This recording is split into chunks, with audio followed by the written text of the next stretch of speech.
जय हिंद, वंदे मातरम, जय सिया राम। दोस्तों अमेरिका में एक संस्था है United state commission on international religion and freedom, यानी कि USCIRF। अब इस संस्था ने एक रिपोर्ट जारी करी है। उस रिपोर्ट में क्या कहती है कि भारत में जो धार्मिक उन्माद फैल रहा है उसके लिए रॉ और RSS जिम्मेदार है। और इस संस्था ने खास तौर पर भारत को CPC के दायरे में शामिल करा है। CPC यानी कि कंट्री ऑफ पर्टिकुलर कंसर्न, यानी कि चिंता का विषय है बहुत ज्यादा इनके लिए। तो पहले तो मैं आपको कुछ रॉ और RSS के बारे में बताना चाहूंगा। देखिए, रॉ हमारे देश की एक ऐसी संस्था है, भारत ने अब से लेकर आज़ादी के समय से लेकर अब तक जो भी युद्ध लड़े हैं, आप लगा लीजिए, उसमें रॉ की जो खुफिया जानकारी है उसने बहुत ही महत्वपूर्ण योगदान निभाया है। खास तौर से मैं इसमें 1971 के युद्ध का जिक्र करना चाहूंगा। आप लगा लीजिए, हमने पाकिस्तान के 2 टुकड़े करे, लेकिन उसमें सुरक्षा बलों की जो सफलता थी उसमें रॉ का बहुत बड़ा योगदान था। ऐसे ऐसे हमारे अनसंग हीरोज हैं जिनको हम जानते भी नहीं हैं, जिन्होंने अपने प्राणों का सर्वोच्च बलिदान देकर ऐसी ऐसी खुफिया जानकारी हमारी सुरक्षा बलों तक पहुंचाई जो उनके लिए काफी फ्रूटफुल साबित हुई। भले ही वो रविंद्र कौशिक हों, ब्लैक टाइगर जिनको इंदिरा गांधी ने नाम दिया था, या हमारे आज तक के भी जो भी जासूस रहे हैं, उन्होंने बहुत अच्छा काम किया है बगैर किसी अपनी जान की परवाह करते हुए। और कोई भी ऐसी चीज़ जो उन्होंने मतलब देश के लिए जो सर्वोच्च बलिदान दे सकते हैं उसमें उन्होंने बिल्कुल भी अपने कदम पीछे नहीं खींचे। और साथ में अब आते हैं RSS पे। RSS देखिए, एक ऐसी संस्था है राष्ट्रीय स्वयं सेवक की, जो किसी भी विपत्ति, किसी भी आपदा, भले वो बाढ़ हो, भूस्खलन हो, हैजा हो, कोविड की महामारी हो, बिल्कुल एक साइलेंट प्रोफेशनल की तरह से, साइलेंट वर्कर की तरह से उन्होंने हमेशा ही देश के लिए काम किया है।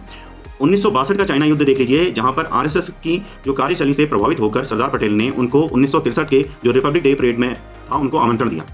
अब देखिए, ऐसी जो संस्थाएं जो देश के लिए काम करती हैं, तो ऐसी संस्थाओं को जाहिर सी बात है विदेशों में उनको चिढ़ होना है, ये लाजमी है, इसमें कोई दिक्कत नहीं है। लेकिन अब देखिए हो क्या रहा है, विपक्ष भी उनके सुर में सुर मिला रहा है उसमें। ठीक है, अरे ठीक है, आपको मोदी से नफरत हो सकती है, आपको RSS से नफरत हो सकती है, आपको रॉ से नफरत हो सकती है, देश से तो नफरत मत कीजिए। और दूसरी इस संस्था के बारे में बताना चाहूंगा, जो इस संस्था के जो हेड हैं, जिनका नाम है विक्की हार्टलेजर, एक महिला हैं, वो क्या कहती हैं भारत के बारे में, उनके विचार सुनिएगा। वो क्या कहती हैं, योग और मेडिटेशन जैसी चीजें तो होनी नहीं चाहिए, क्योंकि इसमें हिंदू और बौद्ध धर्म के प्रतीक झलकते हैं। दूसरे इसके जो डेप्यूटी हैं आसिफ महमूद, वो एक पाकिस्तानी मूल के हैं और हर मंच पर भारत का खुला विरोध करते हैं। भले 370 लगा लीजिए, राम मंदिर लगा लीजिए, जहां भी उनको मौका मिले खुला विरोध करते हैं। तो ऐसे हेड और ऐसे डिप्टी से तो आप आशा नहीं कर सकते कि वो हमारे संबंध में रिपोर्ट देंगे।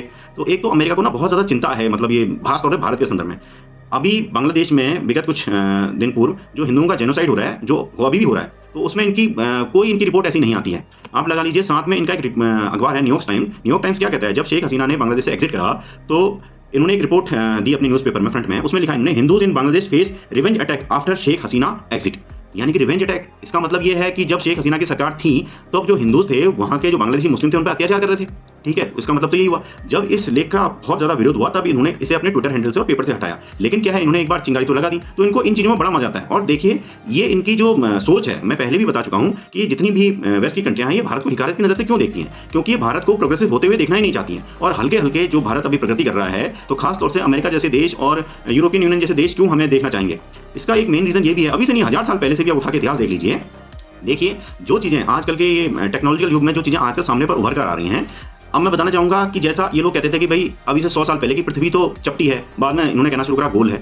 भाई हम तो हमेशा ही गोल कहते हैं, हमने पृथ्वी भूगोल कहा, भूमि गोल, यानी हमें पता था भूगोल पृथ्वी गोले से, तो हम उसे भूगोल कहते थे।